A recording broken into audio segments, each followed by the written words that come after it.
Hello दोस्तों, स्वागत है आप लोगों का गौरंगा क्लासेस के यूट्यूब चैनल पर।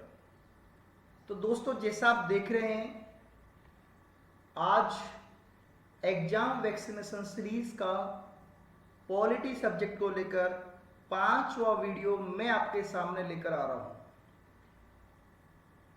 दोस्तों, ये वीडियो सभी कॉम्पिटिटिव एग्जाम्स को ध्यान में रखकर बनाया गया है, चाहे वो यूपीएससी प्रीलिम्स का एग्ज़ाम हो, चाहे आरएस प्रीलिम्स का एग्ज़ाम हो, चाहे एसएससी का कोई भी एग्ज़ाम हो, रेलवे का कोई भी एग्ज़ाम हो, या आप किसी स्टेट गवर्नमेंट की तैयारी कर रहे हैं, तो आपके लिए ये वीडियो बहुत बेनिफिशियल होगा। दोस्तों, इस वीडियो में जैसा मैं आपको बता चुका हूँ, हम लोग सब्जेक्ट के यानी अभी अगर पॉलिटी की सीरीज लेकर आ रहे हैं तो पॉलिटी सब्जेक्ट को लेकर बेस्ट 1000 क्वेश्चंस हम लोग आपके सामने लेकर आएंगे।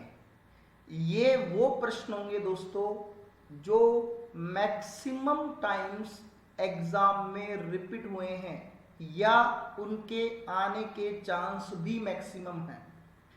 अगर आप ये पूरी श्रृंखला देख लेते हैं, ऐसा नहीं है मैं प्रश्न करवाऊंगा और उसके आंसर आपको बताऊंगा, प्रश्न के साथ साथ उसके जो कॉन्सेप्ट है या उसका जो रिलेटेड टॉपिक है वो सारा भी मेरा इस वीडियो में समझाने का एक उद्देश्य होता है। तो अगर आप मेरे इस पूरे कोर्स को, जो कि मैं पूरा कोर्स यूट्यूब पर लाने वाला हूं, इसको देख लेते हैं तो आप ये मान लीजिए पॉलिटी में 100% कॉन्फिडेंट फील करेंगे। दोस्तों, हालांकि मैं मानता हूं कि आपने पॉलिटी कहीं से पढ़ रखी होगी। अगर आपने पॉलिटी कहीं से पढ़ भी रखी है तो भी आपको ये कोर्स देखना चाहिए, ये श्रृंखला आपको देखनी चाहिए, क्योंकि इसमें मेरा आपको एमसीक्यू पर्पज से कैसे प्रश्न एग्जाम में करते हैं, क्योंकि एग्जाम में आप थ्योरी तो फेस करेंगे नहीं दोस्तों, आपको वहां पर फेस करने हैं क्वेश्चंस, और कैसे क्वेश्चंस को अटेम्प्ट किया जाता है, एग्जामिनर कैसे क्वेश्चन देता है, किस वे में वो पूछता है, उसका अंदाज क्या होता है पूछने का, वो सब चीजें मैं यहां पर आपके लिए लेके आया हूं।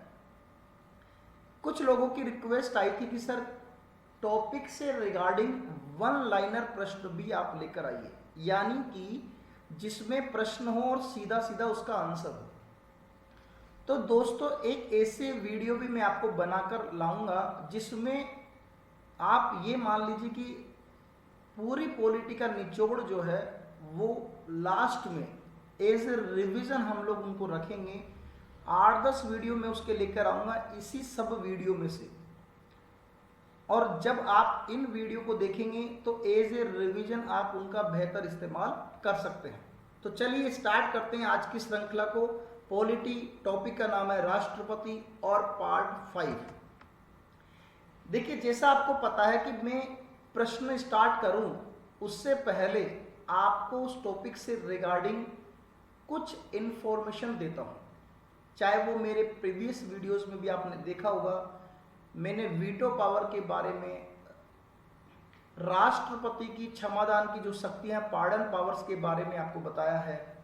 इस प्रकार बहुत सारे इंफॉर्मेशन में प्रत्येक वीडियो में आपके लिए लेकर आता हूं। और दोस्तों, आप लोगों से रिक्वेस्ट है, अगर आप लोगों को हमारा वीडियो पसंद आता है तो आप प्लीज हमारे चैनल को सब्सक्राइब कीजिए, लाइक कीजिए, शेयर कर दीजिए और कमेंट जरूर करिए। दोस्तों, जितने ज़्यादा लोगों को आप जोड़ेंगे उतनी ही जल्दी हम इस रिकॉर्डेड फॉर्म के वीडियो को लाइव में कन्वर्ट कर पाएंगे। अगर आपके परिवार में 5-6 सदस्य भी हैं या 4-5 सदस्य भी जिनके पास एंड्रॉयड है, तो आप यूट्यूब पर जाकर गौरंगा क्लासेज का चैनल सर्च करिए और उसको सब्सक्राइब करवा दीजिए। बेल आइकन, अगर वो लोग पढ़ाई से रिलेटेड नहीं है, अगर एजुकेशन से रिलेटेड नहीं है, तो आप बेल आइकन प्रेस मत करिएगा चाहे, पर जैसे ही हमारे 1000 सब्सक्राइबर होंगे हम इस रिकॉर्डेड फॉर्म के वीडियो को लाइव में कन्वर्ट करेंगे। तो जैसा आप देख रहे हैं, आज मैं प्रेसिडेंट का टॉपिक आपको जो समझाने वाला हूं वो है दोस्तों इमरजेंसी पावर। और यकीन मानिए बहुत ज़्यादा इंपॉर्टेंट टॉपिक है इमरजेंसी पावर। इनको हिंदी में कहते हैं आपातकालीन शक्तियाँ। क्या कहते हैं दोस्तों? आपातकालीन शक्तियाँ, यानी ऐसी शक्तियाँ जो आपातकाल में, इमरजेंसी में, जैसे हर किसी की लाइफ में इमरजेंसी आती है, कुछ ना कुछ आपातकाल आता है। इसी प्रकार देश के अर्थव्यवस्था में, देश के जो शासन व्यवस्था है उसमें क्या कब इमरजेंसी आ जाए, उसके लिए भी संविधान निर्माताओं ने हमारे संविधान में प्रेसिडेंट की इमरजेंसी पावर को ऐड किया है। और दोस्तों ये जो कॉन्सेप्ट है इमरजेंसी का, ये हमने कहाँ से लिया है? जर्मनी से लिया है, जो कि हमारे संविधान के पार्ट 18 में दी गई है, भाग 18 में दी गई है। और संविधान के अगर मूल संविधान की बात करें तो मूल संविधान में कुल कितने भाग थे दोस्तों? 22 भाग थे। और वर्तमान में कितने भाग हैं? 25 भाग हैं। ठीक है, यानी अगर देखें तो जब ओरिजिनल संविधान हमारा बना था तो 22 भाग थे, और आज की डेट में कुल कितने भाग है दोस्तों? 25 भाग है। और आर्टिकल है आपके 352 से लेकर 360 तक। और देखिए ये जो इमरजेंसी है ये सिर्फ और सिर्फ देश में प्रेसिडेंट ही लगा सकता है, यानी ये पावर सिर्फ और सिर्फ किसके पास है? प्रेसिडेंट के पास है। अब थोड़ा सा इसको आप डिस्क्राइब करते हैं। आपातकाल के समय में राज्य की जो सभी शक्तियां हैं वो केंद्र सरकार के पास आ जाती है। जब भी देश में आपातकाल लगता है तो जितनी भी शक्तियां के राज्य सरकार के पास होती हैं वो केंद्र सरकार के पास आ जाती है, यानी संघ सरकार के पास आ जाती है, यूनियन गवर्नमेंट के पास आ जाती है। देखिए अगर आपको पता हो तो हमारे यहाँ पर जो व्यवस्था है, शासन व्यवस्था, वो केंद्र में अलग है और राज्यों में अलग है।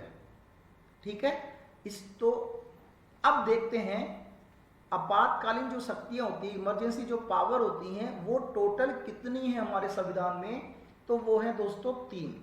पहली है नेशनल इमरजेंसी, जिसको राष्ट्रीय आपातकाल कहते हैं, और ये अनुच्छेद नंबर 352 में दी गई है। कौन से अनुच्छेद में दी गई है? ये 352 में। इस प्रकार दूसरी इमरजेंसी जो है वो है स्टेट इमरजेंसी, या जिसको हम प्रेसिडेंट रूल भी कहते हैं। इसका मतलब किसी राज्य में राष्ट्रपति शासन, आपने सुना होगा, तो जब राज्य में राष्ट्रपति शासन लगता है या उसे स्टेट इमरजेंसी कहते हैं, वो हमारे संविधान के अनुच्छेद 356 के अनुसार लगता है। और तीसरी इमरजेंसी है दोस्तों फाइनेंशियल इमरजेंसी, यानी वित्तीय आपातकाल। और वित्तीय आपातकाल जो है हमारे संविधान में के आर्टिकल नंबर 360 में दिया गया है, यानी जब देश की अर्थव्यवस्था संकट में आ जाए, जब देश की फाइनेंशियल पावर संकट में आ जाए, फाइनेंशियल व्यवस्था जो है संकट में आ जाए, तो देश में वित्तीय आपातकाल भी लग सकता है। ये हमारे संविधान के अनुच्छेद नंबर 360 में दिया हुआ है। अब एक एक करके इन तीनों इमरजेंसी को हम लोग समझते हैं, और उसमें सबसे पहले आपके सामने है नेशनल इमरजेंसी। जैसा मैं आपको बता चुका हूं, नेशनल इमरजेंसी आर्टिकल नंबर 352 में दी गई है। ये प्रश्न भी कई बार पूछ लेता है, मैच ऑफ द फॉलोइंग में भी पूछ सकता है। यहाँ पर 3 अनुच्छेद दे देगा और 3 इमरजेंसी दे देगा। वो आपसे पूछेगा बताइए इनको मैच करिए कि निम्न में से कौन सी इमरजेंसी कौन से आर्टिकल में दी गई है। तो आपको घबराने की जरूरत नहीं है। नेशनल इमरजेंसी जो है वो आर्टिकल नंबर 352 में सबसे पहले 352 आएगा, और 352 में राष्ट्र की आपातकाल है, यानी पूरे राष्ट्र में लग सकता है या कुछ भाग में भी लग सकता है। यानी हम ये कह सकते हैं देखिए राष्ट्रीय आपातकाल जो है वो पूरे भारत में या उस भारत के कुछ भाग में भी लगाया जा सकता है। और लगाता कौन है दोस्तों? इसको लगाता है प्रेसिडेंट, यानी प्रेसिडेंट के द्वारा ये लगाया जाता है। पर किसकी सलाह पर लगाया जाता है, क्यों लगाते हैं, ये सारे प्रश्न 1 बाय 1 करके हम लोग देखेंगे। तो सबसे पहले यहां पर है clause of national emergency in original constitution. अगर मैंने यहाँ पर ओरिजिनल लिखा है, इसका मतलब कुछ संविधान बनने के बाद संविधान में कुछ परिवर्तन हुआ होगा, कॉन्स्टिट्यूशनल अमेंडमेंट एक्ट के थ्रू यहाँ पर कुछ कोज बदले गए हैं। इसलिए पहले हमारे मूल संविधान में राष्ट्रीय आपातकाल लगने के क्या कारण थे और बाद में क्या परिवर्तन हुए हैं, वो सब हम यहाँ पर देखने वाले हैं। तो देखिए सबसे पहला सबसे पहला कारण क्या है? युद्ध।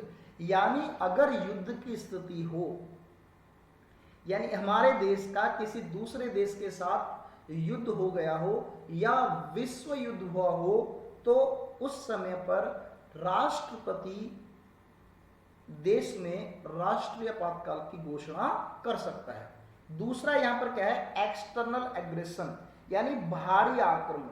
जब कोई भारी विदेशी शक्ति जो है हमारे ऊपर आक्रमण कर देती है, देश के ऊपर आक्रमण कर देती है, उस केस में भी राष्ट्रीय आपातकाल लगाया जा सकता है। और तीसरा कारण यहां पर है इंटरनल रिबेलियन, यानी कि आंतरिक विद्रोह या इंटरनल डिस्टरबेंस, आंतरिक अशांति। देखिए 44वें संविधान संशोधन अधिनियम 1978, जब मोरारजी देसाई की सरकार थी और पहली बार गैर कांग्रेसी सरकार यानी जनता दल की सरकार बनी थी, उस समय एक संविधान संशोधन हुआ जिसको कहते हैं 44th कॉन्स्टिट्यूशनल अमेंडमेंट एक्ट। इसके तहत हमारे जो ओरिजिनल कॉन्स्टिट्यूशन के जो कोज हैं उसमें परिवर्तन कर दिया गया। आ रही बात समझ में? मैंने लिखा भी हुआ है कि 44वें संविधान संशोधन अधिनियम 1978 के तहत इंटरनल रिबेलियन और इंटरनल डिस्टरबेंस, यानी आंतरिक अशांति और आंतरिक विद्रोह के जो कारण थे उसको रिप्लेस कर दिया गया। और क्या उसका कारण लिख दिया गया? आर्म्ड रिबेलियन, यानी सशस्त्र विद्रोह। इस कारण को हटाकर नया कारण जोड़ दिया गया सशस्त्र विद्रोह का।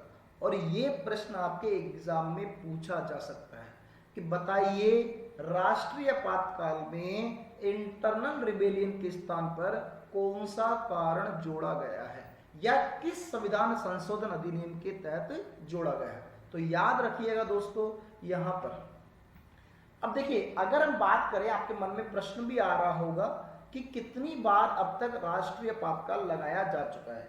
हालांकि ये बात आपको पता है, पहली बार राष्ट्रीय आपातकाल जो है वो 1962 से 1967 तक लगाया गया था, जब जवाहरलाल नेहरू जी की सरकार थी। ठीक है, तो यहां पर पहली बार जब चाइना और भारत के बीच में युद्ध हुआ था, उस समय पर पहली बार देश में राष्ट्रीय आपातकाल लगाया गया था। और इस समय भारत के राष्ट्रपति कौन थे? तो डॉक्टर राजेंद्र प्रसाद थे। यानी डॉक्टर राजेंद्र प्रसाद ने राष्ट्रीय आपातकाल की घोषणा की थी। ठीक है, दूसरा यहां पर कारण क्या है? इंडो पाक वार, यानी भारत और पाकिस्तान के बीच 1971 से 19 में जब युद्ध हुआ था, उस समय भी राष्ट्रीय आपातकाल की घोषणा की गई थी। उस समय देश की जो प्रधानमंत्री थी वो थी आयरन लेडी, यानी इंदिरा गांधी। देखिए उनको आयरन लेडी भी कहते हैं। और अब तक देश की एक ही महिला प्रधानमंत्री रही है, वो रही है इंदिरा गांधी। और देश में एक ही महिला राष्ट्रपति भी रही है, वो है प्रतिभा पाटिल। मैं आपको बता चुका हूं मेरे प्रीवियस वीडियोस में। अगर आपने मेरे वीडियोस नहीं देखे हैं तो आप हमारे चैनल पर प्लेलिस्ट में जाइए और वहां पर प्लीज सभी वीडियोस देख लीजिए। और आपका कोई भी दोस्त जो गवर्नमेंट एग्जाम की तैयारी कर रहा है, आप उसको भी ये वीडियो देखने के लिए सजेस्ट कर सकते हैं। तीसरा यहाँ पर जो इमरजेंसी लगा है वो लगा है बेस्ड ऑन इंटरनल डिस्टर्बेंस, आंतरिक अशांति के आधार पर ये इमरजेंसी लगाई गई थी। इसको लगाने वाली कौन थी? इंदिरा गांधी। और इन्होंने कब लगाई थी दोस्तों? 1975 में। 2 साल तक ये इमरजेंसी लगी थी। जब इसके बाद 1977 में इलेक्शन हुए तो उसके बाद मोरारजी देसाई की सरकार, जनता दल की सरकार हमारे भारत में बनी थी, जो कि पहली गैर कांग्रेसी सरकार थी। अब अगर आपके मन में प्रश्न आ रहा होगा कि अगर इमरजेंसी लगती है तो लोकसभा का जो कार्यकाल है वो कितने वर्ष के लिए बढ़ाया जा सकता है? तो देखिए, लोकसभा का कार्यकाल एक बार में 1 वर्ष के लिए बढ़ाया जा सकता है। एक बार में अगर फिर बढ़ाना है तो 1 वर्ष के लिए, यानी एट ए टाइम। यहाँ पर एट ए टाइम 1 ईयर के लिए बढ़ाया जा सकता है, पर ऐसा नहीं कि 1 साल के लिए ही बढ़ाया जा सकता है। कितने भी साल के लिए बढ़ाया जा सकता है, पर एक बार में तो 1 वर्ष के लिए ही बढ़ाया जाएगा। ठीक है। अब आप देखेंगे कि जब राष्ट्रीय आपातकाल लगता है देश में, तो हमारे जो फंडामेंटल राइट्स है, हमारे जो मौलिक अधिकार है, अच्छा, मौलिक अधिकार हमारे संविधान के कौन से आर्टिकल, कौन से भाग में है? पहली बात तो ये है दोस्तों भाग नंबर 3 में। और कहां से कहां तक है? तो अनुच्छेद नंबर 12 से लेकर 35 तक है। 6 मौलिक अधिकार आपके दिए गए हैं, पहले 7 थे, पर राइट टू प्रॉपर्टी जो है, संपत्ति का अधिकार, 44वें संविधान संशोधन अधिनियम 1978 के तहत अनुच्छेद 31 से हटाकर उसे एक विधिक अधिकार बना दिया गया। और कौन से आर्टिकल में जोड़ दिया गया? आर्टिकल नंबर 300A में। ठीक है। अब देखिए, यहां पर आप देखेंगे, यदि राष्ट्रीय आपातकाल का आधार बिंदु 1 है या 2 है, यानी या तो वार है या एक्सटर्नल एग्रेशन है, यानी बाहरी आक्रमण है, तो उस केस में अनुच्छेद 358 के तहत ये प्रश्न CGL 2019 के एग्जाम में पूछा गया था कि हमारे संविधान में राष्ट्रीय आपातकाल में कौन कौन से आर्टिकल, कौन कौन से मौलिक अधिकार जो है निरस्त नहीं किए जाते हैं। दूसरे ही दिन ये प्रश्न पूछ लिया गया था, ये किस संविधान अनुच्छेद किस अनुच्छेद में लिखा गया है। तो ये सारी चीजें जो है आपके एग्जाम को ध्यान में रखते हुए मैं लेकर आ रहा हूं। एक एक पॉइंट, सिंगल पॉइंट यहाँ पर जो है दोस्तों बहुत इंपॉर्टेंट है, आप इसलिए किसी को इग्नोर नहीं कर सकते हैं। ये सारे नोट्स जो हैं बहुत ज़्यादा इंपॉर्टेंट हैं और ये मैंने खुद ने बनाए हैं, मेरी खुद ने टाइप किए हैं और मैं खुद इस वीडियो को लेकर आपके सामने आ रहा हूँ। अगर आपको हमारा वीडियो पसंद आता है तो प्लीज़ इसको लाइक करिएगा ताकि हमारा मोटिवेशन भी बढ़ सके और मैं ऐसे ही बेहतरीन वीडियोस आपके सामने डेली लेकर आ सकूं। अनुच्छेद 358 में बात लिखी गई है कि यदि राष्ट्रीय आपातकाल का नेशनल इमरजेंसी का आधार वॉर या एक्सटर्नल एग्रेशन है तो अनुच्छेद नंबर 20 और 21 को छोड़कर राष्ट्रपति सभी मौलिक अधिकारों को क्या कर सकता है? सस्पेंड कर सकता है, निरस्त कर सकता है। पर किस किस को नहीं कर सकता दोस्तों? अनुच्छेद नंबर 20 और 21 को। जबकि यदि आपातकाल का आधार थर्ड बिंदु है यानी इंटरनल रिबेलियन, इंटरनल डिस्टर्बेंस है, जो कि 44वें संविधान संशोधन के द्वारा आर्म्ड रिबेलियन कर दिया गया, उस केस में हमारे मौलिक अधिकार के अनुच्छेद 19, 20 और 21 को छोड़कर राष्ट्रपति सभी मौलिक अधिकारों को निरस्त कर सकता है। और ये किस संविधान के अनुच्छेद में दी गई है? ये दी गई है अनुच्छेद नंबर 359 में, 359 में। तो ये प्रश्न बहुत इंपॉर्टेंट है, आपसे एग्जाम में पूछ सकता है कि बताइए राष्ट्रीय आपातकाल में कौन कौन से मौलिक अधिकारों को निरस्त नहीं किया जा सकता। तो अनुच्छेद नंबर 20 और 21 को तो तीनों ही आधार पर नहीं किया जा सकता, पर 19 को जो है वो थर्ड पॉइंट के हिसाब से निरस्त नहीं किया जा सकता। ये बात 358 और 359 में लिखी गई है। ये बात भी आपको याद रखनी है। आगे है कि देखिए प्रेसिडेंट जो है वो इमरजेंसी डिक्लेयर करता है, नो डाउट, पर किसके कहने पर करता है? तो देखिए अगर हम बात करें तो 44वें संविधान संशोधन से पहले, यानी 44th संविधान संशोधन 1978 से पहले राष्ट्रपति जो है नेशनल इमरजेंसी को डिक्लेयर केंद्र सरकार की सलाह पर करता था, जिसमें सीधे सीधे अगर हम कहें तो प्रधानमंत्री अपने सिग्नेचर कर देता था और राष्ट्रपति आपातकाल को घोषित कर देता था। ऐसा हुआ भी है। पर 44वें संविधान संशोधन अधिनियम 1978 के बाद प्रेसिडेंट को इमरजेंसी डिक्लेयर करने का जो कारण है वो सिर्फ और सिर्फ क्या कर दिया गया, कैबिनेट के, यानी कि राष्ट्रपति प्रधानमंत्री की अध्यक्षता वाले मंत्रिमंडल, और मंत्रिमंडल को भैया इंग्लिश में कहते हैं कैबिनेट। देखिए दो चीजें आप पढ़ेंगे दोस्तों यहाँ पर, एक होता है काउंसिल ऑफ मिनिस्टर जिसको हम कहते हैं मंत्री परिषद, और एक होता है कैबिनेट। ये दो अलग अलग चीजें हैं। काउंसिल ऑफ मिनिस्टर में तो सभी प्रकार के मंत्री आ जाते हैं और कैबिनेट में सिर्फ और सिर्फ जो बड़े बड़े पोर्टफोलियो हैं, बड़े बड़े जो मंत्रालय हैं, उसके जो मिनिस्टर्स होते हैं वो मंत्री आते हैं। क्योंकि 3 प्रकार के मंत्री होते हैं हमारे मंत्री परिषद में। पहले होते हैं कैबिनेट मंत्री, दूसरे होते हैं स्टेट मिनिस्टर यानी राज्य मंत्री, और ये जो राज्य मंत्री होते हैं वो कैबिनेट मंत्री की सहायता के लिए ही अपॉइंट किए जाते हैं। तीसरे होते हैं स्वतंत्र प्रभार राज्य मंत्री यानी इंडिपेंडेंट स्टेट मिनिस्टर। जो छोटे छोटे मंत्रालय होते हैं वो मंत्रालय का प्रभार जो है इन स्वतंत्र प्रभार राज्य मंत्री को दिया जाता है। इनके ऊपर कोई भी मिनिस्टर नहीं होता है। हाँ, स्टेट मिनिस्टर के ऊपर जो है कैबिनेट मिनिस्टर होता है, पर स्वतंत्र प्रभार राज्य मंत्री के ऊपर कोई भी मिनिस्टर नहीं होता है। तो कैबिनेट जो होते हैं, कैबिनेट में सिर्फ जो बड़े बड़े मंत्रालय जैसे वित्त मंत्रालय है, गृह मंत्रालय है, रक्षा मंत्रालय है, स्वास्थ्य मंत्रालय, ये सारे जो बड़े बड़े मंत्रालय इनके मिनिस्टर जो होते हैं उन्हें कैबिनेट में शामिल किया जाता है। तो कैबिनेट की अध्यक्षता, और वो कौन करता है दोस्तों? प्रधानमंत्री करता है। तो प्रधानमंत्री की अध्यक्षता वाले कैबिनेट के लिखित अनुरोध पर ही राष्ट्रपति नेशनल इमरजेंसी को डिक्लेयर कर सकता है। जबकि पहले क्या होता था?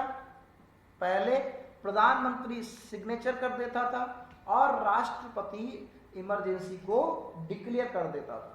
पर 44वें संविधान संशोधन के बाद ये कॉन्सेप्ट कैबिनेट के हाथ में दे दिया गया। देखिए अगर यहाँ पर एक बात देखेंगे नोट में, तो कैबिनेट वर्ड जो है हमारे मूल संविधान में इसका कहीं भी उल्लेख नहीं है। कैबिनेट शब्द को 44वें संविधान संशोधन अधिनियम के तहत संविधान में ऐड किया गया है। ये प्रश्न भी कई बार आया हुआ है कि कैबिनेट शब्द को किस संविधान संशोधन अधिनियम के तहत ऐड किया गया है। तो आंसर आएगा दोस्तों 44वें संविधान संशोधन अधिनियम। अगला है स्टेट इमरजेंसी, और स्टेट इमरजेंसी हमारे संविधान के आर्टिकल नंबर 356 में दी गई है। आपने सुना भी होगा कि किसी राज्य में जो राष्ट्रपति शासन लगता है, ऐसा सुना होगा आप लोगों ने, जैसे महाराष्ट्र में लगता है, यूपी में लगा है, पंजाब में भी कई बार लगा है, जम्मू कश्मीर में भी लगा है। तो राष्ट्रपति शासन जो है वो किसकी सलाह पर लगाया जाता है, क्यों लगाया जाता है, इसके लगाने पर कौन कौन से मौलिक अधिकार सस्पेंड होते हैं, ये सारे पॉइंट एक एक करके हम इसमें डिस्कस करने वाले हैं। पर सबसे पहले आपको ये याद रखना है कि प्रेसिडेंट रूल जो है वो आर्टिकल नंबर 356 में यानी 356 में दिया गया है। अब देखते हैं, on the recommendation of governor, यानी कि उस राज्य के, जिस राज्य में राष्ट्रपति शासन लगाया जाना है, उस राज्य के राज्यपाल के सिफारिश पर राष्ट्रपति के द्वारा उस राज्य में क्या लगाया जा सकता है, प्रेसिडेंट्स रूल लगाया जा सकता है, राष्ट्रपति शासन लगाया जा सकता है। आ रही बात समझ में? अब इसका आधार क्या है? जैसे नेशनल इमरजेंसी के आधार हमने देखे थे, वॉर था एक आधार, एक एक्सटर्नल एग्रेशन था, भारी आक्रमण था, और तीसरा आर्म्ड रिबेलियन हो गया, सशस्त्र विद्रोह हो गया, चेंज हो गया था ना तीसरा आधार। तो तीसरा आधार अब क्या बन गया है वर्तमान में, आर्म्ड रिबेलियन। इसी प्रकार स्टेट इमरजेंसी को लगाने का भी तो कुछ आधार होगा, वो आधार क्या है वो देखते हैं। तो देखिए स्टेट इमरजेंसी को लगाने का आधार क्या है कि जब राज्य सरकार द्वारा उस राज्य की कानून व्यवस्था को संवैधानिक तरीके से ना चलाना, यानी कि जब कोई राज्य सरकार उस राज्य की जो लॉ एंड ऑर्डर को है वो हमारे संविधान के हिसाब से न चला पाए, तो राज्यपाल राष्ट्रपति को उस राज्य में राष्ट्रपति शासन लगाने के लिए रिकमेंड करता है, सुझाव देता है, ठीक है। और राष्ट्रपति जो है वो मंत्री परिषद की सलाह से उस राज्य में क्या लगा सकता है, राष्ट्रपति शासन लगा सकता है। तो यहां पर देखते हैं, देखिए एक बात और मैं यहां पर बताना चाहूंगा आपको कि जब भी राष्ट्रपति शासन लगाया जाता है तो राष्ट्रपति शासन लगाने के दिन से, जिस दिन से राष्ट्रपति शासन लगाया जाता है उस दिन से लेकर 2 महीने के भीतर राष्ट्रपति शासन का जो बिल है उसे संसद के दोनों सदनों से साधारण बहुमत से पास करवाना होगा। यानी कि देखिए फिर वही बात आ रही है कि यहां पर मेजोरिटी 3 प्रकार की होती है, सिंपल मेजोरिटी, साधारण बहुमत, इफेक्टिव मेजोरिटी यानी प्रभावी बहुमत, और स्पेशल मेजोरिटी यानी विशेष बहुमत। तो कल के वीडियो में मैं आपको बहुमत का टॉपिक डिस्कस कर दूंगा ताकि आपको मेजोरिटी भी क्लियर हो जाए, और कब कब कौन कौन सी मेजोरिटी लगानी होती है वो भी सारा कुछ क्लियर कर दूंगा, ठीक है। तो यहां पर आप देखेंगे कि दोनों सदनों से, दोनों सदन कौन कौन से संसद के, एक राज्यसभा और एक लोकसभा, दोनों सदनों से इसे साधारण बहुमत से पास करवाना होगा। और ये पास हो जाए तो 6 माह के लिए वहां पर राष्ट्रपति शासन उस राज्य में लागू कर दिया जाता है। ऐसा नहीं कि 6 माह के लिए लागू कर दिया जाता है, 6 माह से पहले भी अगर राष्ट्रपति चाहे तो उसे हटा सकता है। और अधिकतम कितने समय के लिए राष्ट्रपति शासन लगाया जा सकता है दोस्तों, तो वो है 3 साल के लिए। कितने साल के लिए लगाया जा सकता है, 3 साल के लिए। और नेशनल इमरजेंसी के केस में, अगर राष्ट्रीय आपातकाल के केस में देखें तो राष्ट्रीय आपातकाल जब प्रेसिडेंट लगाता है तो उसके 1 महीने के अंदर अंदर उसे विशेष बहुमत से, किस बहुमत से, स्पेशल मेजोरिटी से, विशेष बहुमत से पारित करवाना होता है। किसको, नेशनल इमरजेंसी को, राष्ट्रीय आपातकाल को 1 महीने का टाइम होता है उसमें।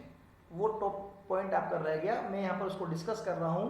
विशेष बहुमत से 1 महीने के अंदर अंदर उसे संसद के दोनों सदनों से पारित करवाना होता है। और यदि वह संसद से पारित हो जाता है तो राष्ट्रपति 6 माह के लिए राष्ट्रीय आपातकाल लगा सकता है। और देखिए राष्ट्रीय आपातकाल लगाने की कोई मैक्सिमम लिमिट नहीं है, यानी कितने ही समय के लिए राष्ट्रपति आपातकाल, राष्ट्रीय आपातकाल लगा सकता है। बस शर्त यह है कि हर 6 महीने में संसद के दोनों सदनों से विशेष बहुमत से उसे पास करवाना होगा। अब यहां पर आप देख रहे होंगे राष्ट्रपति शासन के केस में मैंने आपको बताया कि अधिकतम 3 वर्ष के लिए लगाया जा सकता है, पर एक अपवाद भी है यहाँ पर। पंजाब एक ऐसा राज्य है जहां पर राष्ट्रपति शासन एक बार में, एक ही समय पर कितने साल के लिए लगाया गया है दोस्तों, 5 साल के लिए लगाया गया है। सबसे पहले जो राष्ट्रपति शासन है वो पंजाब में लगाया गया था, और कब लगाया गया था, 1951 में, 1951 में। अब आपके मन में प्रश्न आ रहा है कि सर सबसे ज्यादा बार कहां लगा है अब तक ये, तो दोस्तों सबसे ज्यादा बार राष्ट्रपति शासन यूपी में लगा है, और कितनी बार लगा है? 10 बार लगा है। ठीक है, ये सारे पॉइंट आपको याद रखने हैं। यानी एटलीस्ट अगर आप पॉलिटी में आपको इंटरेस्ट नहीं है, आप लक्ष्मीकांत डीडी बसु जैसी बुक नहीं पढ़ना चाहते, तो आप मेरे वीडियोस को देख लेंगे, तब भी आप पॉलिटी को लेकर 100% कॉन्फिडेंट फील करेंगे दोस्तों। अगला है यहां पर फाइनेंशियल इमरजेंसी। और फाइनेंशियल इमरजेंसी हमारे संविधान के किस आर्टिकल में दी गई है? तो अनुच्छेद नंबर 360 में।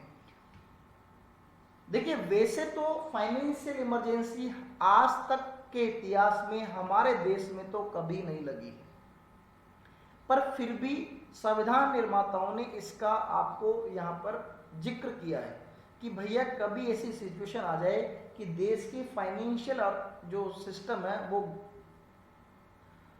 गड़बड़ा जाए यहां पर, तो फाइनेंशियल इमरजेंसी का जिक्र भी संविधान में किया गया है। It will have to be passed by both houses of parliament by simple majority within 2 months from date of imposition of financial emergency.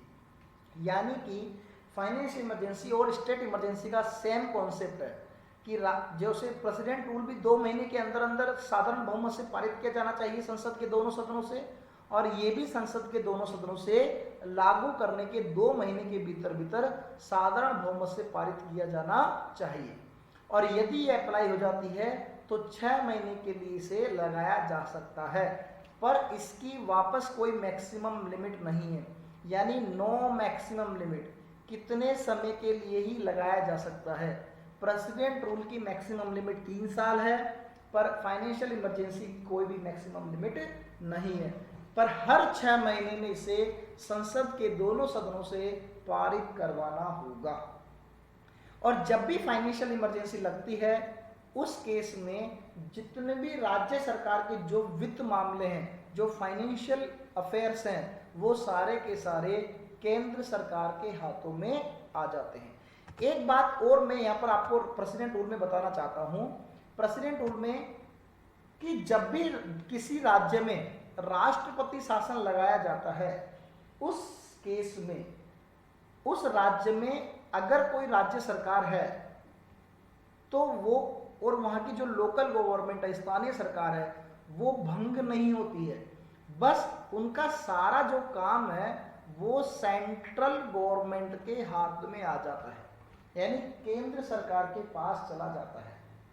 इसका मतलब अगर राज्य में उस समय पर जब राष्ट्रपति शासन लग रहा है कोई कानून बनाना हो या उस राज्य का बजट पास करना हो, तो ये सारे कार्य कौन करता है? सेंट्रल गवर्नमेंट करती है, केंद्र सरकार करती है। इस प्रेसिडेंट रूल को लेकर एक केस आया था 1994 में, जिसे कहते हैं एसआर बॉम्बे केस। देखिए, एसआर बॉम्बे केस में आप देखेंगे कि राष्ट्रपति शासन को कोर्ट में चुनौती दी जा सकती है। कोर्ट में चुनौती दी जा सकती है किसको? राष्ट्रपति शासन को। ये बात भी आप याद रखिएगा, क्योंकि प्रश्न मैंने देखा है, उसने पूछा है सीधा सीधा कि प्रेसिडेंट रूल को किस केस के मामले में सुप्रीम कोर्ट के द्वारा कोर्ट में चुनौती की बात की गई है, तो एसआर बॉम्बे केस में की गई है 1994 में। ठीक है, चलिए अब हम बात करते हैं, आज की हमारी श्रृंखला को बढ़ाते हैं। क्वेश्चन नंबर 41 प्रश्न है, Indian parliament is capable of making any law for any state if पार्लिया। तो दोस्तों बताइए इसका आंसर। आप जल्दी से इसका आंसर कमेंट बॉक्स में कमेंट भी कर सकते हैं, और यहां पर मैं आपको एक्सप्लेन कर ही रहा हूं। चलिए, तो देखिए इसका जो आंसर होगा, आप पहली बात तो ये देखेंगे, अभी हम इमरजेंसी पढ़ के आए हैं, तो आर्टिकल नंबर 352 के तहत, आर्टिकल नंबर 352 के तहत जितनी भी राज्य सरकारें हैं जिनकी पावर, अगर पूरे भारत में राष्ट्रपति शासन राष्ट्रपति राष्ट्रीय आपातकाल की घोषणा करता है, तो सारी की सारी राज्यों की जो शक्तियां हैं वो केंद्र सरकार के हाथ में आ जाती है। यानी कि केंद्र सरकार किसी भी राज्य के लिए कानून कब कब बना सकती है, तो 2-3 उसके केसेस हैं कब कब बना सकती है, वो मैं एक्सप्लेनेशन में भी आपको समझाऊंगा। अभी यहाँ पर अगर ऑप्शन से देखेंगे तो पहला तो आर्टिकल नंबर 352 के तहत जब राष्ट्रीय आपातकाल की घोषणा राष्ट्रपति के द्वारा की जाती है तो संसद को किसी भी राज्य में कानून बनाने का अधिकार प्राप्त है। दूसरा, अगर आप यहाँ पर देखेंगे कि जब 2 या 2 से अधिक राज्य कोई कॉमन कानून बनाने के लिए संसद से रिक्वेस्ट करें तो भी संसद राज्य के लिए कानून बना सकती है, ये भी बात सही है। पर तीसरी बात क्या कह रहा है, president sends a message to the parliament. नहीं, ऐसा नहीं है। प्रेसिडेंट के कहने पर संसद किसी भी राज्य के लिए कानून नहीं बना सकती है। यहाँ पर ऑप्शन नंबर ए और बी क्या हो गए आपके, सी सही हो गए, यानी डी में दोनों सही लिखे हुए हैं, इसलिए डी इसका आंसर बन गए। ये बात हिंदी में भी यहाँ लिखी हुई है, भारतीय संसद किसी भी राज्य के लिए कोई भी कानून बनाने में सक्षम है यदि आपातकाल लगा हो 352 के तहत या 2 या 2 से अधिक राज्य उसके लिए अनुरोध करते हैं, यानी दोनों बात सही है। अब मैंने आपके यहाँ समझाया भी है इसको कि अनुच्छेद नंबर 249 जो 249 उसमें ये बात लिखी गई है कि राज्यसभा, क्यों, क्योंकि राज्यसभा में जो प्रतिनिधि बैठते हैं दोस्तों वो राज्यों की विधानसभाओं के द्वारा चुनकर आते हैं, यानी कि वो संसद में राज्य का प्रतिनिधित्व करते हैं, राज्य को रिप्रेजेंट करते हैं। इसलिए बात राज्यसभा की गई है कि राज्यसभा अगर एक ऐसा रिजोल्यूशन पास कर दे जिसमें वह सुप्रीम नेशन ऑफ इंटरेस्ट यानी राष्ट्र के हित में है, हिंदी में भी ये बात लिखी गई है कि अनुच्छेद 249 के तहत राज्यसभा राष्ट्रहित में इस प्रस्ताव को पारित कर दे तो संसद राज्य के लिए कानून बना सकती है। आर्टिकल नंबर 250 में ये बात की गई है कि नेशनल इमरजेंसी के केस में 352 के तहत, नेशनल इमरजेंसी किस आर्टिकल के तहत लगती है, 352 के तहत लगती है। राज्य सरकार की सारी सत्ता जो है केंद्र के पास चली जाती है और केंद्र सरकार किसी भी राज्य के लिए कानून बना सकती है। ये बात लिखी गई है अनुच्छेद नंबर 250 में। अनुच्छेद नंबर 252 में क्या लिखा गया है कि जब 2 और 2 से अधिक राज्य संसद से रिक्वेस्ट करे कोई भी आम कानून बनाने की तो भी संसद कानून बना सकती है, और ये बात लिखी गई है आर्टिकल नंबर 252 में। तो याद रखना ये किस आर्टिकल में लिखा हुआ है, ये बात भी आपको याद रखनी है, और किस किस केस में संसद राज्यों के लिए कानून बना सकती है, ये बात भी आपको याद रखना है। तो यहाँ पर चूंकि आर्टिकल नंबर 250 और आर्टिकल नंबर यहाँ पर आप देखेंगे, ये बात तो आर्टिकल नंबर 250 में लिखी गई है कि इमरजेंसी के तहत केंद्र सरकार राज्यों के लिए कानून बना सकती है, और जब 2 या 2 से अधिक राज्य रिक्वेस्ट करे तो भी संसद कानून बना सकते हैं। ये बात कौन से अनुच्छेद में लिखी गई है, 252 में लिखी गई है। आई बात समझ में। चलिए अगला प्रश्न भी इसी से रिलेटेड है। Indian parliament can not legislate on a subject of state list unless, यहाँ पर कह रहा है, देखिए मैंने आपको एक बात बताई हुई है कि 3 प्रकार की लिस्ट होती है। एक होती है यूनियन लिस्ट जिस पर कानून बनाने का अधिकार किसके पास है, संसद के पास है। एक होती है स्टेट लिस्ट जिसको हिंदी में कहते हैं राज्य सूची, इस पर कानून बनाने का अधिकार किसके पास है दोस्तों, वो है राज्य के पास। और एक होती है कॉन्करेंट लिस्ट जिसको हम कहते हैं समवर्ती सूची, कॉन्करेंट लिस्ट, और इस पर कानून बनाने का जो अधिकार है वो दोनों के पास है, यानी राज्य सरकार और केंद्र सरकार दोनों इस पर क्या बना सकती है, कानून बना सकती है।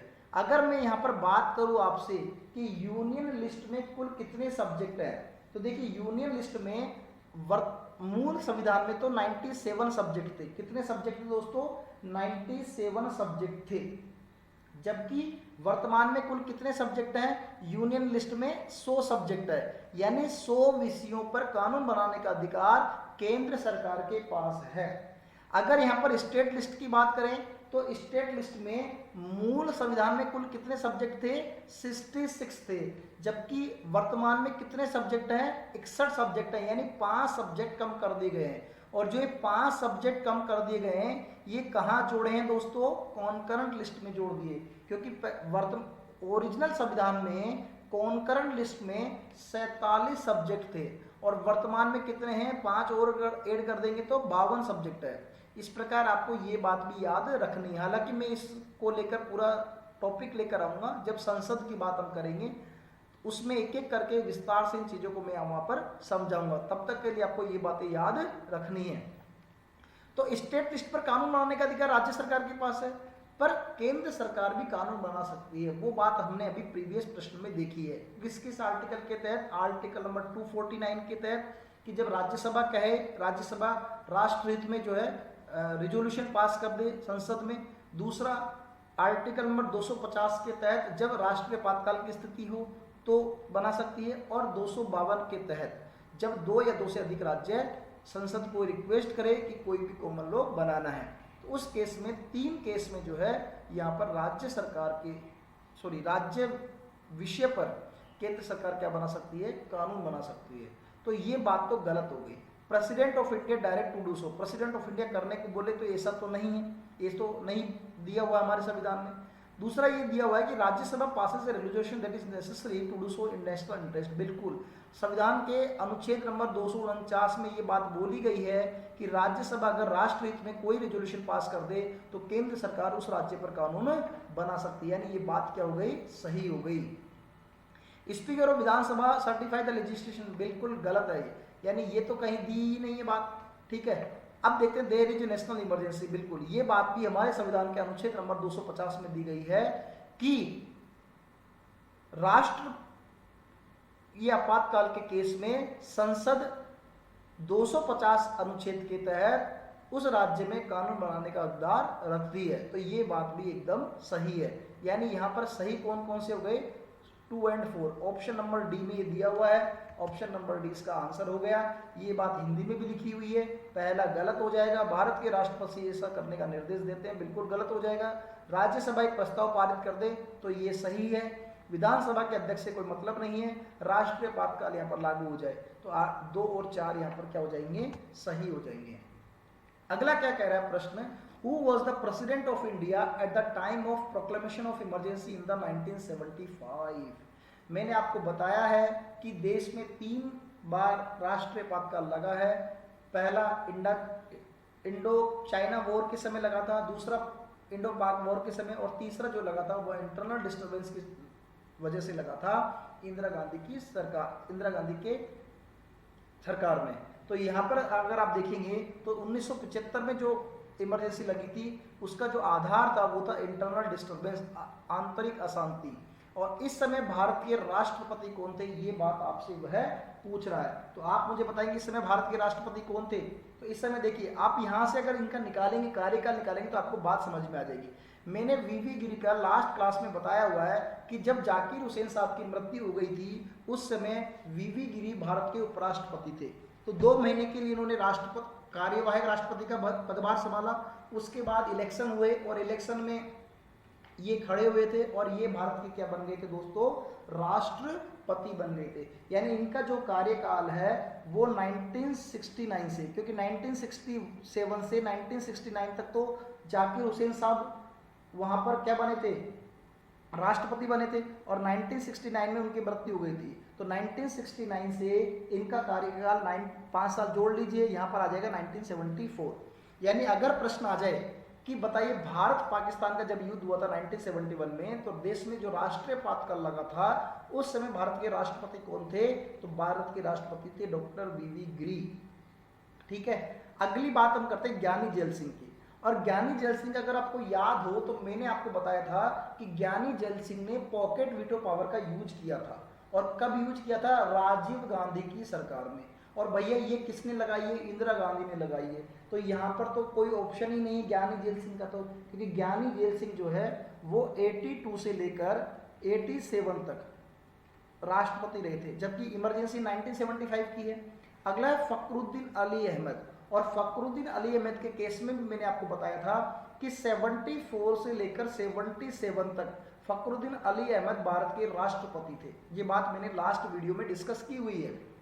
और 77 में उनकी क्या हो जाती है, मृत्यु हो जाती है। उस समय भारत के उपराष्ट्रपति थे डॉक्टर बी.डी. जत्ती, और वही क्या बने थे, कार्यवाहक राष्ट्रपति बने थे। और ये पीरियड जो 1975 का वो इसके दौरान ही है, यानी आंसर तो यही बनेगा, ये नहीं बनेगा। ठीक है। शंकर दयाल शर्मा जो है वो कब बने थे, तो शंकर दयाल शर्मा तो बहुत बाद में बने थे, यानी आर वेंकटरमन के बाद में बने थे। और आर वेंकटरमन के किसके बाद बने थे, ज्ञानी जेल सिंह के बाद बने थे, यानी आर वेंकटरमन के बाद ये बने थे। इसका मतलब यहाँ पर आ जाएगा आपका 1992, क्योंकि 87 से लेकर 1992 तक तो कौन बनेंगे, आर वेंकटरमन, और आर वेंकटरमन के बाद ये बने थे, यानी 1992 से लेकर 97 तक बने थे। ठीक है। तो आंसर आपका आ जाएगा फखरुद्दीन अली अहमद। तो थोड़ा सा आइडिया से भी आप निकाल सकते हैं ये सब चीज़ें, है ना, इसमें कोई बहुत बड़ी बात नहीं है। फखरुद्दीन अली अहमद के बारे में भी आपको याद रखना है कि ये भी, इनकी भी जो मृत्यु है वो पद पर रहते हुए ही हो गई थी। दो ही ऐसे राष्ट्रपति जिनकी पद पर रहते हुए मृत्यु हुई थी। अगला प्रश्न आपके सामने, under which pardoning power of the president duration of sentences, ये बात मैंने आपको बताई हुई है कि is reduced without changing it's character.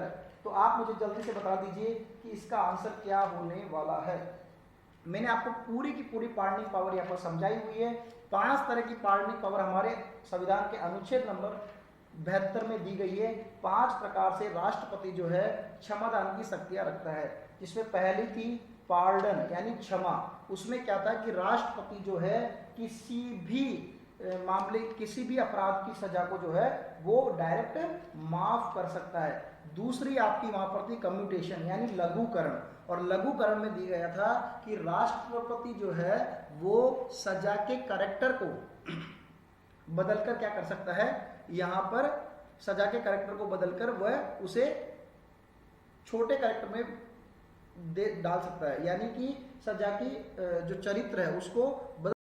और तीसरी थी दोस्तों रेमिशन। रेमिशन को हिंदी में कहते हैं परिहार, और परिहार में क्या था कि सजा की प्रकृति को राष्ट्रपति नहीं बदलता है, वह क्या करता है, सजा की प्रकृति को बिना बदले हुए उसके अवधि में चेंज कर सकता है। अगली क्या थी रेस्पाइट, जिसको हम हिंदी में विराम कहते हैं।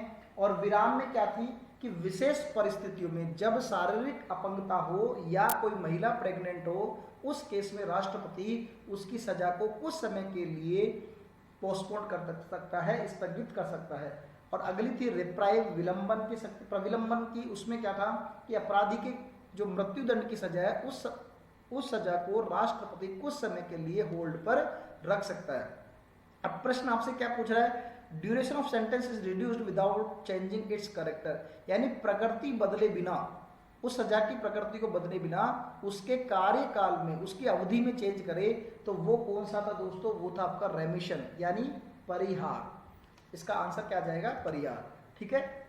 लिखी भी हुई सजा की अवधि उसके चरित्र को बदले बिना कम कर दी जाती है, तो परिहार में कम कर दी जाती है।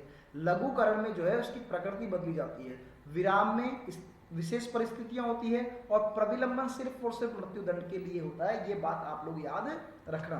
अगला प्रश्न क्या है, consider the following statement, president may by writing under his hand address to the vice president resign his office. बिल्कुल, राष्ट्रपति जो है वो अपना इस्तीफा किसको देता है, वो अपना इस्तीफा देता है वाइस प्रेसिडेंट को, और वो भी किस में देता है, लिखित में देता है। और जैसे ही राष्ट्रपति अपना इस्तीफा उपराष्ट्रपति को देता है, उपराष्ट्रपति इसकी सूचना किसको देता है, उपराष्ट्रपति इसकी सूचना लोकसभा के अध्यक्ष को देता है। और ये बात कहां पर लिखी गई है, हमारे संविधान के अनुच्छेद नंबर 56 में लिखी गई है कि राष्ट्रपति अपना इस्तीफा प्रेसिडेंट को दे सकता है। यहां पर अगली बात क्या है, executive power of union is vested in president. बिल्कुल, ये बात कौन से आर्टिकल में लिखी गई है, तो आर्टिकल नंबर 53 में लिखी गई है। ठीक है, कि सभी कार्यकारी शक्तियां जो होती है वो किसमें निहित होती है, राष्ट्रपति में निहित होती है। तो ये बात दोनों ही सही है, यानी यहाँ पर आंसर आ जाएगा विच ऑफ द फॉलोइंग करेक्ट पूछ रहा है, तो आंसर आ जाएगा भैया 1 और 2 बोथ। राष्ट्रपति लिखित रूप में उपराष्ट्रपति को संबोधित करते हुए अपने पद से इस्तीफा देता है, ये बात सही लिखी गई है। संघ की समस्त कार्यकारी शक्तियां जो होती है राष्ट्रपति में निहित होती है, यानी ऑप्शन नंबर सी इसका आंसर बन जाएगा। अगला क्या कह रहा है, whose advice does the president take in the appointment of governor. राज्यपाल को नियुक्त करने के लिए राष्ट्रपति किसकी सलाह लेता है? तो चीफ मिनिस्टर की तो नहीं लेता है, न ही कोई हाई कोर्ट की लेता है, किसकी लेता है? प्राइम मिनिस्टर की लेता है। यहाँ पर प्रधानमंत्री की सलाह लेता है। वैसे तो काउंसिल ऑफ मिनिस्टर की सलाह लेता है, पर चूंकि काउंसिल ऑफ मिनिस्टर का जो हेड होता है वो प्रधानमंत्री ही होता है, इसलिए प्रधानमंत्री भी आंसर बन सकता है। आंसर इसका आ जाएगा प्रधानमंत्री। अगला है the president can dissolve the Lok Sabha. बिल्कुल, राष्ट्रपति लोकसभा को कब भंग कर सकता है? तो राष्ट्रपति लोकसभा को एक ही केस में भंग कर सकता है, जब प्रधानमंत्री उसे सलाह दे। यानी प्रधानमंत्री उसे क्या कहे कि आप राष्ट्रपति को बोले कि आप लोकसभा को क्या कर दो? डिसोल्व कर दो, भंग कर दो। तो on the advice of prime minister, यहाँ पर आंसर आ जाएगा on the advice of prime minister. राष्ट्रपति प्रधानमंत्री की सलाह पर लोकसभा को भंग कर सकता है। ठीक है, तो आंसर आ जाएगा यहाँ पर सी ऑप्शन। चलिए अगला प्रश्न देखते हैं, विच of the following emergency can be declared president on his on. देखिए ये प्रश्न बहुत इंपॉर्टेंट है।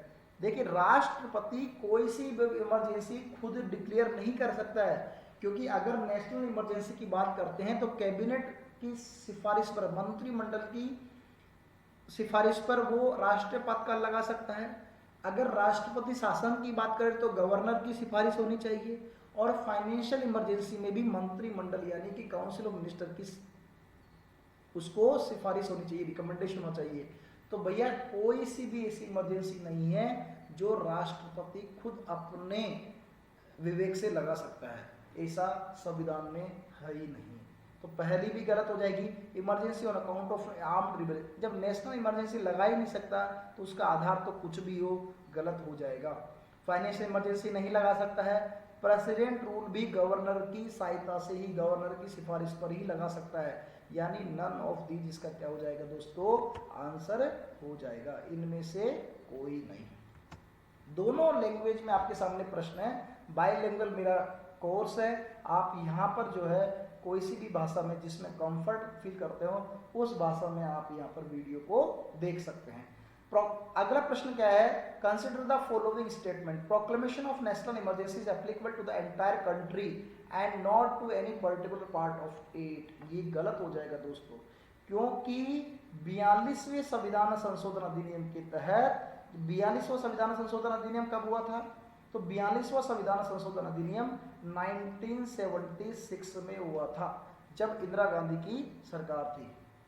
तो उस समय जो है ये वाला भी ऐड कर दिया गया था कि राष्ट्रपति भारत के किसी एक पर्टिकुलर क्षेत्र पर भी नेशनल इमरजेंसी घोषित कर सकता है, और जबकि इसमें तो नॉट टू की बात की गई है, तो ये बात भी गलत हो गई।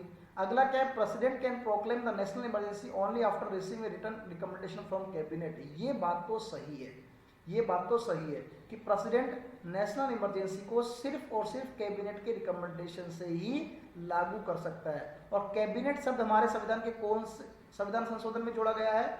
44वें संविधान संशोधन अधिनियम 1978 में। ये बात यहाँ पर सही है, यानी ऑप्शन नंबर 2 यहाँ पर सही हो जाएगा। करेक्ट आपसे पूछा है तो आपका आ जाएगा केवल 2। ठीक है दोस्तों, और आज का आखिरी प्रश्न आपके सामने है, president can issue ordinance on which of the following list. बिल्कुल, यहाँ पर आप देखेंगे ऑर्डिनेंस की बात की गई है, और ऑर्डिनेंस यहाँ पर जो है कौन से आर्टिकल में? अनुच्छेद नंबर 123 में है। अब देखिए यहाँ पर आप देखिए स्टेट लिस्ट में कितने सब्जेक्ट हैं, तो मैंने आपको बताया था मूल संविधान में 66 थे और वर्तमान में कितने? 61 सब्जेक्ट है। यूनियन लिस्ट में वर्तमान में कितने? 100 है, जबकि मूल संविधान में कितने थे? 97 थे। और अगर कॉन्करेंट लिस्ट की बात करें तो कॉन्करेंट लिस्ट में वर्तमान में कितने हैं? 52 है, जबकि मूल संविधान में कितने थे? 47।